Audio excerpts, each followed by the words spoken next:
Perhelatan Akbar BRI UMKM Export 2025 sukses menjadi wadah inspiratif bagi para ribuan UMKM unggulan dari berbagai daerah. Dalam event ini, para pelaku usaha UMKM mendapatkan kesempatan untuk menampilkan produk terbaik mereka, sekaligus memperluas peluang bisnis bagi para pelaku usaha UMKM. BRI UMKM Export 2025 menghadirkan 1.000 UMKM terbaik dari seluruh wilayah di Indonesia hasil kurasi BRI yang terbagi ke dalam 5 kategori utama, yakni Fashion and Beverage, Home Decor and Wastra, Accessories and Beauty, serta Healthcare and Wellness. Selain produk-produk yang nampak di hadapan mata, hal yang menarik untuk ditelisik dari para pelaku usaha UMKM adalah cerita mereka. Seperti Ibu Indah Rusuf dan Bapak Swabawa Arif yang sudah memasuki masa pensiun. Tinggal di Semarang, Indah Rusuf yang tertarik dengan kerajinan tangan mulai memanfaatkan perca sejak tahun 2010. Berangkat dari hobi, kini hasil kreasinya menarik perhatian banyak orang dan mendorongnya membuat bisnis ramah lingkungan yang diberi nama Ekita Collection. Gini, kebetulan saya dulu dari farmasi. Lalu karena suami itu tugas di daerah terpencil, jadi terpaksa mengabaikan profesi saya gitu. Jadi saya cuma mengurus anak aja. Lalu setelah itu sekian tahun anak saya udah mulai pada besar, pada kerja. Saya nggak ada kegiatan, mulai belajar merajut. Sebetulnya banyak yang saya ikutin, misalnya memasak, bikin apa gitu. Tapi yang nyantol dirajut itu, begitu Mbak. Awalnya seperti itu, hanya hobi, lalu ternyata ada yang pesan, menghasilkan, dan ketika saya kurasi kok selalu lolos gitu. Indah bercerita event BRI Export memberikan berbagai fasilitas yang membantu usahanya. Omset yang didapat pun meningkat sekitar 50%.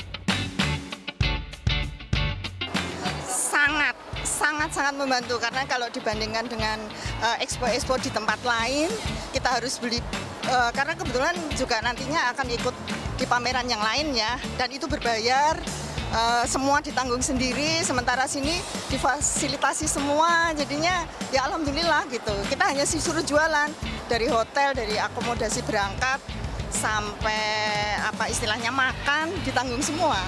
Gimana coba? Dengan senang hati gitu. BRI kan memfasilitasi ya, jadi ada bisnis matching dan sebagainya. Kebetulan tadi juga banyak banget yang datang ke sini untuk mencoba menjajaki kerjasama gitu. Swabawa Arif, salah satu pelaku UMKM yang berfokus pada kerajinan tangan interior rumah dengan lapisan batik ini, juga turut menjadi salah satu peserta.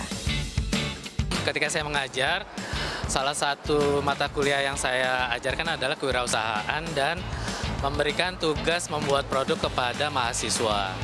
Nah, salah satunya dosennya memberikan contoh produk, yaitu lilin ya, lilin dekorasi. Kemudian karena saya berhasil membuat produk ini, akhirnya saya memutuskan untuk resign dari dosen tersebut untuk fokus full ke usaha UKM Media Craft ini.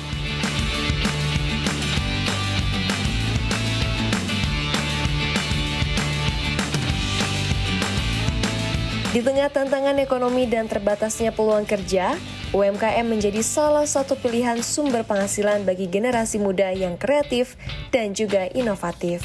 Lantas, seperti apa cerita dari pelaku usaha UMKM di generasi muda?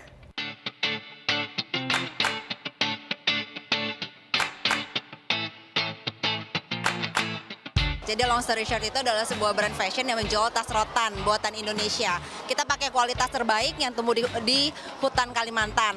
Nggak cuma rotan, kita juga mengkombinasikan tas dengan material kulit asli. Iya, jadi memang background saya di dunia arsitek dan saya sering mendesain untuk furniture dan saya sangat familiar dengan rotan. Nah, dari situ setelah COVID saya merasa bahwa rotan di fashion industry itu udah mulai naik daun. Nah, dari situ saya mulai mencoba bikin produk yang berupa tas yang ternyata sangat diterima di pasar dan masyarakat. Produk yang aku jual itu adalah sarung bantal, yang dimana dia itu bukan cuma sekedar untuk nge-cover bantal aja, tapi dia itu bisa untuk mengurangi inflamasi jerawat dan memaksimalkan cara kerja skincare. Oke, jadi ceritanya gini Kak, dulu tuh adik aku berjerawat banget kayak gini gitu ya, dia acne fighter banget. Sampai dia tuh udah pakai skincare, ini itu banget gitu ya. Dan pada akhirnya tuh dia nyerah gitu ya, karena bener-bener gak sembuh-sembuh tuh si jerawat.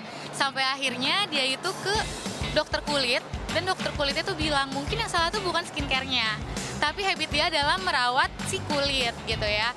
Mungkin dari pola makannya, terus habis gitu hidup dia yang gak teratur, terus habis gitu olahraganya juga yang kurang. Dan salah satunya adalah ternyata sarung bantal yang kita pakai itu bener-bener berpengaruh banget Kak gitu.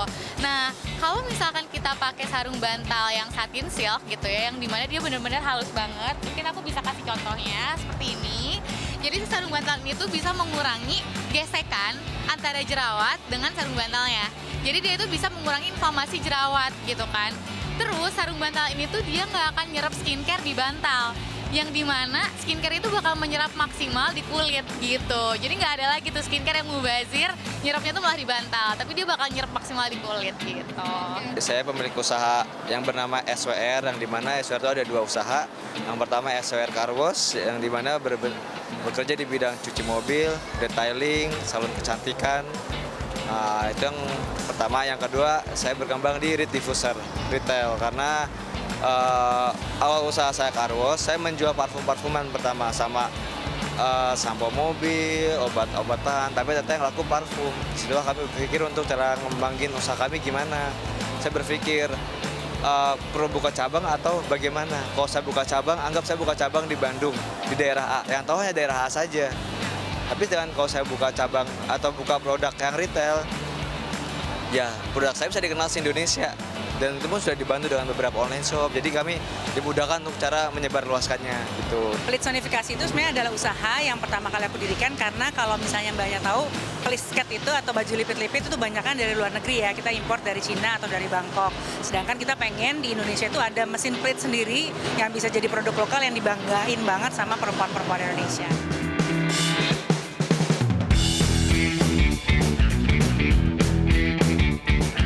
Ya, sangat-sangat, karena BRI kan sangat ramah kepada UMKM ya. Jadi AR saya pun manajer dari BRI juga selalu menanyakan kondisi bisnis yang menurut saya merupakan perhatian yang sangat positif bagi pelaku UMKM seperti saya. Dengan adanya BRI itu benar-benar mempermudah aku banget untuk melakukan transaksi bisnis gitu. Sampai kemarin pun kan kita menerima beberapa buyer internasional yang alhamdulillah kemarin kita udah bisa ekspor 2000 pieces ke Brazil gitu kan. Itu kita melakukan transaksinya lewat BRI gitu. Sangat membantu ya BRI ini ya, karena pertama kali saya ikut event tuh ya BRI ini. Jadi pada saat ya event, saya sangat grogi karena belum pernah saya ikut pameran ya. Walaupun saya udah ada usaha car wash, tapi saat pameran kok beda banget bidangnya gitu loh. Pertama kali saya jualan, di hari pertama saya langsung didatengin 3 orang atau 5 orang ya. Langsung dikeroyok, dia langsung beli produk 9 produk. Saya bingung, saya nggak bisa ngomong, saya nggak bisa apa-apa. Akhirnya sales saya yang sudah berpengalaman, itu namanya Oji, ya, Mas Oji ini saya bawa namanya.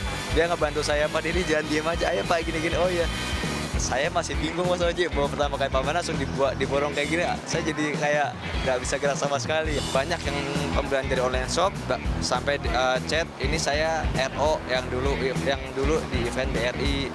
Saya nggak tahu kan RO apa, RO repeat order Kak. Oh iya terima kasih. Jadi karena itulah terbantu banget. Nah, Di 2023 itu aku ditawarin BRI untuk bisa ikut ke BRI UMKM Expo, waktu itu namanya Brilliant Planner, langsung join dan sesungguhnya dapat benefit banget sih dari program ini. Benefitnya sebetulnya karena aku masih home industry ya, dan itu benar-benar baru lahir banget, masih pitik, itu diajak BRI dan dikasih kepercayaan untuk bisa jadi booster, waktu itu nyebutnya, atau local heroes. Itu benar-benar exposure-nya plitsonifikasi jadi gede banget gitu. Kita waktu itu bawa 600 pieces untuk 4 hari, habis.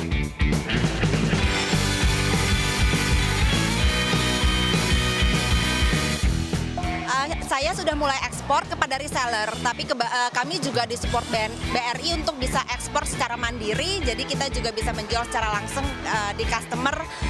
secara langsung kepada customer di Singapura, Jepang, dan Amerika. Karena kita udah worldwide shipping, kita udah kirim ke Singapura, Malaysia, Turki, kemudian Australia, kemudian ke Arab gitu ya. Kemudian kita juga udah ke Hong Kong, kita juga udah ke Vietnam, Kemudian kita juga udah ke Filipina. Belum ada rencana ke ekspor, tapi kami sangat menunggu sih sebenarnya kalau ada rekanan buyer dari luar negeri mau kita ekspor, kami siap. Para pelaku usaha UMKM mengapresiasi dukungan yang diberikan oleh BRI dan mengharapkan event seperti BRI Export diperbanyak sehingga memberikan peluang untuk menembus pasar ekspor yang lebih luas dan mengembangkan usaha menuju skala yang lebih besar. Tim Liputan CNBC Indonesia, Beyond Business.